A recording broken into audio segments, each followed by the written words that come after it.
2022 এত বছর সময় লেগেছে আদিবাসী সমাজ থেকে একজন মহিলাকে, একজন ভদ্র মহিলাকে, একজন শিক্ষিত মহিলাকে নিয়ে গিয়ে দেশের সর্বোচ্চ আসন রাষ্ট্রপতির আসনে বসানো।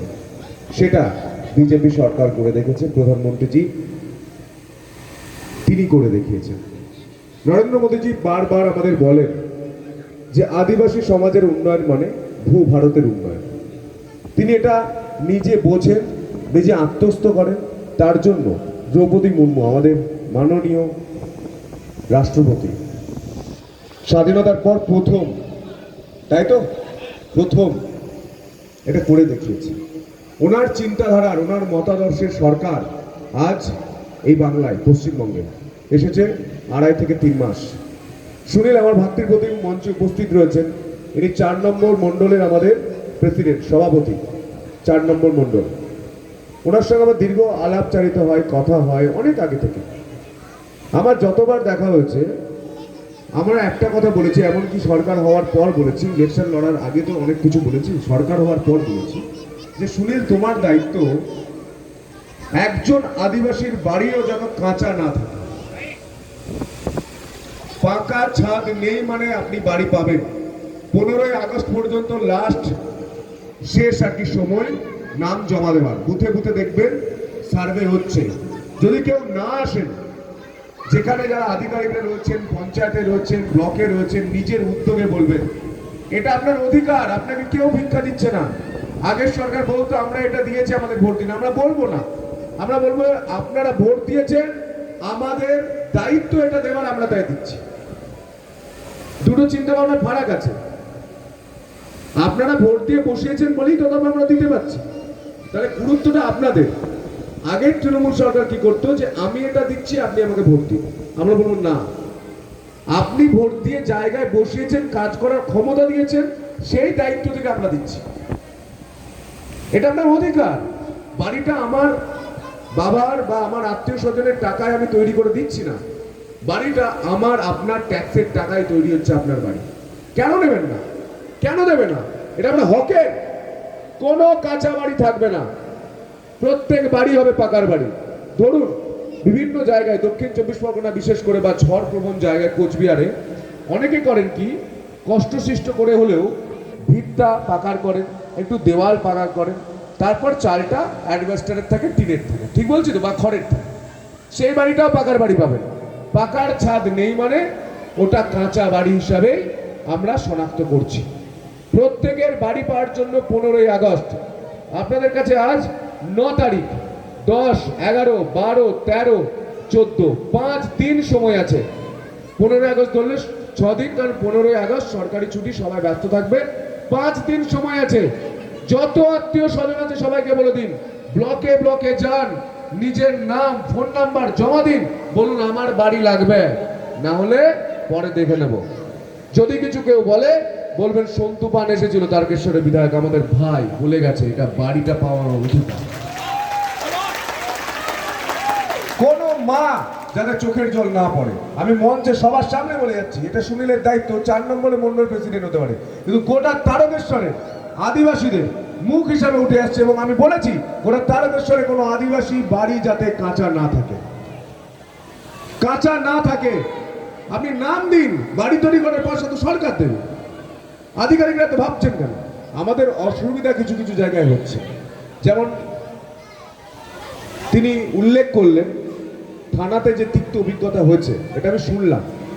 আমি শুধু শুনি না, আমি ওষুধও দিই। আমি চাষির ছেলে, আমি জানি কোন আলটা কাটতে হয়, কোন ঘাইটা বাঁধতে হয়, কোন ধানে কি ওষুধ দিতে হয়, কোন আলুতে কি ওষুধ দিতে হয়, ঘাস মারতে গেলে ঘাস মারা কোথায় দিতে হয়। ব্যবস্থা হয়ে যাবে, 100% হয়ে যাবে, 100% হয়ে যাবে। আপনার অধিকার, অধিকারটা বুঝুন। উনি অধিকারের জন্য লড়ছেন, কিন্তু আমার একটাই বক্তব্য, 1947 সাল, আমরা সামনে 15ই আগস্ট আসতে চলেছে, আমরা আবার স্বাধীনতা দিবস পালন করব, কিন্তু এত বছরে এসেও অধিকারের লড়াই কেন লড়তে হচ্ছে, এই কারণটা খুঁজুন। প্রত্যেকের বাড়ির সামনে যদি পাকা হয়, আপনার বাড়ির সামনে রাস্তাটা কেন পাকা হয়নি, এটা বুঝুন। আমি যখনই রিপোর্ট ঘাটতে যাচ্ছি দেখতে পাচ্ছি রাস্তার নামে টাকা উঠে গেছে, রাস্তা আছে কাঁচা। ওই যে শিলা না, এই মাথা থেকে ও মাথা বসিয়ে দিয়ে বাড়ি চলে গেছে, এমন শিলা বসিয়েছে যাতে 15 দিনে সেটা ভেঙে চলে যায়, শুধু ছবি তোলার জন্য। সেই রাস্তা কাঁচা। আমাদের সরকারি নিয়ম মেনে কাজ করতে হয়। তো সরকারি ডেটায় দেখতে পাচ্ছি পাকা রাস্তা, গিয়ে দেখতে পাচ্ছি কাঁচা রাস্তা। সরকারি ডেটায় দেখতে পাচ্ছি আপনার পাকার বাড়ি, গিয়ে দেখতে পাচ্ছি কাঁচার বাড়ি। মানে এমন চুরি করেছে, চুরিটা এমন শিল্পের পর্যায়ে নিয়ে চলে গেছে। সামলাতে অনেক কিছুটা সময় লাগবে। আমরা প্রথমেও বলেছিলাম যে আমাদের সময় দিন, সুযোগ দিন, 5 বছরে কাজ দেখুন। ভালো না লাগলে 5 বছর পর আর ইলেকশনেও দাঁড়াবো না, ভোটও চাইতে আসবো। আজকে দাঁড়িয়ে বলছি, কোন নেতার, অন্য কোন রাজনৈতিক দলের নেতার যদি দম থাকে বলে দেখান। আমি ভোট প্রচারে গিয়েও বলেছিলাম, যেখানে গিয়েছিলাম, যে 5 বছর দেখুন, ভালো না লাগলে আবার পাল্টে দেবেন। 5 বছর আপনার কাছে সময় চেয়ে নিয়েছি।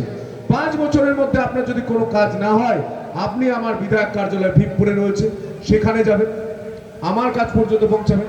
আমার যে হেল্পলাইন নাম্বার রয়েছে, মানে সাহায্য করার জন্য নাম্বার, সেই নাম্বারও কিন্তু সবার কাছে আছে। যাদের কাছে নেই, আমি নাম্বারটা আরো একবার বলছি, আপনারা ফোন করবেন। আমাদের ভাই বোনেরাই ওখানে বসে আছে, তরুণ প্রজন্ম, কম বয়স, একটু বুঝিয়ে বলবেন। হেল্পলাইন নাম্বারটা বলছি, লিখে নিন।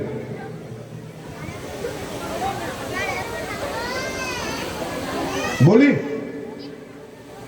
7363018690। আমি বাংলায় আর একবার বলছি, 7363018690। অনুগ্রহ করে তারকেশ্বরের বিধানসভার যারা বাসিন্দা তারাই ফোন করবেন। অন্য বিধানসভার কোনো সমস্যা আমার সমাধান করার ক্ষমতা নেই, আমি প্রকাশ্যে বলছি। আমি তারকেশ্বরের বিধায়ক, তারকেশ্বরের যে কোনো সমস্যার জন্য আমি আমার সর্বস্ব দিয়ে লড়াই করব।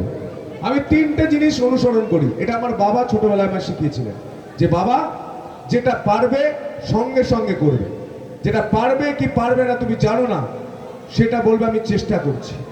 কিন্তু যেটা পারবে না, মুখের উপরে বলে দিন পারবো না। আমি মিথ্যা প্রতিশ্রুতি দেওয়ার ছিলেন না। আমার কাছে অনেক আবদার আসে, কেউ ইলেকট্রিক বিল তিনি দিতে পারছেন না, আমার কাছে এসেছিলেন, আমি বললাম দেবো না। আপনার যদি এডুকেশন প্রবলেম থাকতো আমি দেখতাম, আপনার হেলথ প্রবলেম থাকতো আমি দেখতাম, বাড়ির সামনে রাস্তা নেই আমি দেখতাম, জল নেই আমি দেখতাম, পরিষেবা পাচ্ছেন না কোনো সরকারি আমি দেখতাম। কিন্তু আপনার ব্যক্তিগত সমস্যা কোনো পলিটিশিয়ান দেখবে না। কেন দেখবে না? কারণ আপনারা চুরি বন্ধ করতে ভোট দিয়েছেন। ভালো করে বলুন, আমি পুরো অঙ্ক করে করে আপনাদের বলছি, চুরি বন্ধ করতে ভোট দিয়েছেন তো। যদি আপনার পার্সোনাল প্রবলেমও কোনো নেতাকে দেখতে হয়, তিনি তার বেতন থেকে দেখতে পারবেন? পারবেন না। বেতন থেকে 1 টাকা দেওয়া মানে তার সেই টাকাটা কমলো, তার সংসার চলবে কি করে? তার মানে আপনি ঘুরপথে বলছেন যে আপনি চুরিটা করুন। আপনি সরকারি সুবিধা দিন, সরকারি সুবিধা প্রত্যেকটা সুবিধা রয়েছে। আপনার জল, আপনার রাস্তা, আপনার বাড়ি, আপনার চাকরি, আপনার কৃষি, আপনার সুরক্ষা, সবকিছু সরকারি সুবিধা রয়েছে। সেই সুবিধাগুলো নিন। আমি সুনীলের সঙ্গে কথা বলছিলাম, ওখানে জলের প্রকল্প হচ্ছিল, হাফ ট্যাঙ্ক হয়ে রয়ে গেছে, বাকি টাকাটা খেয়ে নিয়েছে। কে খেয়েছে? যাদেরকে তাড়িয়েছে। তাদের ইতিহাস আমি আর ঘাঁটতে চাই না। ওদেরকে খারাপ লেগেছে বলে তাড়িয়েছেন, আমাদের ভালো লেগেছে বলে 5 বছর এনেছেন। কিন্তু আমি একটা কথা দিতে হবে, এলাকায় যা যা দুর্নীতি হয়েছে থানায় কি অভিযোগ করুন, গণহারে অভিযোগ করুন। আপনারা জানেন চুরিটা কারা কারা করেছে। আর এই আমলে কোন নেতা যদি টাকা চায়, মুখের উপরে বলুন দেব না। কেউ যদি এসে বলে যে বাড়ি করে দেবো, 1000 টাকা দাও, 10,000 টাকা দাও, 9,000 টাকা দাও, 5,000 টাকা দাও, মুখের উপর বলবেন দেব না। ভাই বলে গেছে সন্তু পান, দেব না মানে দেব না। বাড়ি পাবো মানে পাবো। 15ই আগস্টের মধ্যে সবাই যে যার ব্লক, মানে আপনার বিডিও অফিসে জমা দিন, পঞ্চায়েতে জমা দিন, রিসিভ করিয়ে নেবেন। উনি বলছিলেন আমাদের সচেতন হতে হবে, রিসিভ করিয়ে নেবেন, যে লিখে দিন রিসিভ, না করলে ওখানে বসে থাকবেন। আমার ওই নাম্বারে ফোন করবেন, আমি যাব, রিসিভ করিয়ে নেবেন। এবং আত্মীয় স্বজনদের বলে দিন, তারকেশ্বরে যত আদিবাসী পরিবার রয়েছে, তাদের কাঁচা বাড়ি রয়েছে, ব্লকে যান, অ্যাপ্লিকেশন দিন, রিসিভ করিয়ে বাড়ি আসুন। 15ই আগস্টের মধ্যে কমপ্লিট করুন। আমরা জোনে জোনে দিকে দিকে বলেছি, আমার সোশ্যাল মিডিয়ায় বলেছি, অনেকেই জানেন অনেকেই জানেন না, কিন্তু রিসিভ করিয়ে আনবেন। যদি রিসিভ করে না দেয়, আমি আবারও বলছি, সেই পঞ্চায়েতের সামনে বসে থাকুন, আমাকে ফোন করুন। আমি যেতে না পারলেও, আমি যদি বিধানসভার ভেতরে থাকি, আমার প্রতিনিধি যাবে। বাড়িটা আপনার অধিকার, রাস্তাটা অধিকার, বাড়ির উপর এত কেন জোর দিচ্ছি? কারণ 15ই আগস্ট পর্যন্ত কেন্দ্রীয় সরকারের নিয়ম অনুযায়ী সার্ভে আমরা করতে পারবো। তারপর আবার কবে সার্ভে হবে তার কোনো ঠিক নেই। 15ই আগস্ট আগে 14ই আগস্ট আপনি মাথায় ঢুকিয়ে নিন। কতই আগস্ট? 15ই আগস্টের আগে 14ই আগস্টের মধ্যে কাজ কমপ্লিট করব। কাল কেন ফেলে রাখবো দিদি? কাল হচ্ছে সব থেকে খারাপ জিনিস। যেটা কালকে করবেন ভাবছেন সেটা আজকে করুন, আজকে করুন, তবে এগিয়ে যাবেন। আমি অনেক সমস্যার কথা শুনেছি, এবার সমাধানের রাস্তা বলছি শুনুন। আমি আমার টিমকেও বলি, আমার সদস্যদের বলি যে সমস্যা বেশি বলবে না, সমাধান বলো কি করতে হবে। আপনারা প্রতিটা বাড়ির ছেলেকে স্কুলে পাঠান, শিক্ষিত করুন। আপনার হকের জন্য আপনার পেটের ছেলেটাই লড়বে, কারণ আমি সবার জন্য লড়ছি, প্রতিনিধি হিসাবে, জনপ্রতিনিধি হিসাবে, বিধায়ক হিসাবে লড়ছি। কিন্তু আপনার বাড়ির যা যা সমস্যা আছে, প্রত্যেকের বাড়ির সমস্যা, পার্সোনাল সমস্যা, ব্যক্তিগত সমস্যা তো আমি মেটাতে পারবো না, পারবো? কিন্তু আপনার ছেলে পারবে, আপনার মেয়ে পারবে, তাদেরকে পড়াশোনা করা। আজ দ্রৌপদী মুর্মু, যার নাম দিয়ে আমি শুরু করলাম, মাননীয় রাষ্ট্রপতি, তিনি নিজে পড়াশোনা করেছেন, তিনি নিজে সামলেছেন প্রশাসনিক ক্ষমতা, তারপর তিনি আজ দেশের সর্বোচ্চ জায়গায় চেয়ারটায় বসে আছেন। ওনাকে যখন দেখা হয়, ওনাকে যখন দেখি, ভারত মাতার মতো মনে হয়। তিনি গোটা ভারতকে সুরক্ষা দিচ্ছেন রাষ্ট্রপতি হিসাবে। তিনি যদি পারেন, তাহলে আপনার বাড়ির মেয়েটা পারবে না কেন? আপনার বাড়ির ছেলেটা পারবে না কেন? তিনি তো অনেক যুগ আগে, অনেক বছর আগে জন্মেছিলেন, তিনি লড়াইটা করেছেন। হয় লড়ো, নয় ছাড়ো, আমার গুরুজনেরা আমায় শিখিয়েছিল। আপনারা লড়ুন, হাত ছিঁড়ে নিয়ে আসুন, আমি রয়েছি আপনাদের সঙ্গে, আমি রয়েছি। যেখানে হবে না সেখানে ফোন করবেন, নাম্বার দিয়ে দিয়েছি, পরিষ্কার ফোন করবেন। যিনি নৃত্য পরিবেশন করছিলেন, আমার জেঠিমা, এই বয়সেও সঙ্গীত নৃত্য যারা পরিবেশন করছেন, তাদের দেখে আমি ভাবি তাদের শিল্পকলা, তাদের ঐতিহ্য তারা ধরে রেখেছেন।